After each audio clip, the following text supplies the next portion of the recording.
That summer, I started spending my time on this large rounded-out flat rock down at the brook we got water from.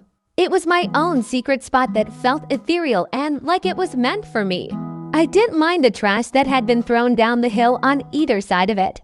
I mostly enjoyed the way the water flowed over these two rocks like a mini waterfall, the shade from the large pines and small spruce trees, and the way there was always pine needles and moss on the ground. It was my favorite place. I spent my time down there writing.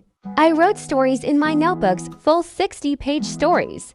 I wrote about a girl who was a spy about a girl who took care of her. Little sister because their mom ditched them, and about a lone girl and a wolf who were best friends. I also followed the brook down to where it became a swamp. My grandmother was always warning me to be aware of quicksand, which had me terrified, but eventually I got brave enough to just try it out. I found an area deep enough to swim downstream from my rock, and I would periodically go to the swamp. I slid through the culvert that went under our U-shaped driveway, surprisingly not slicing myself open on that.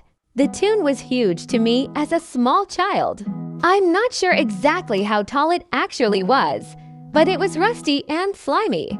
I started exploring the woods around where we lived by myself, and I went swimming at the river with Mom, Dad, and my brother. He's 8 years older than I am, and he only spent weekends with us. I kind of felt like I wasn't his real sister, because he had two sisters with his mom that he spent all of his week with, and I was just the weekend annoyance. I tried to not be annoying. I tried to be a good sister, but I never felt like a real sister to him. I loved hanging out with him on the dock at the river eating blueberries from the store. That's one of my fondest memories.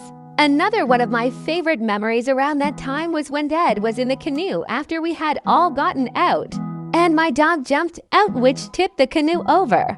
Dad stood soaking wet in the water trying to grab his cans of beer desperately before they floated with the current downriver. It was funny. He was cussing out my dog while grabbing for the beer, his cigarette wet and broken.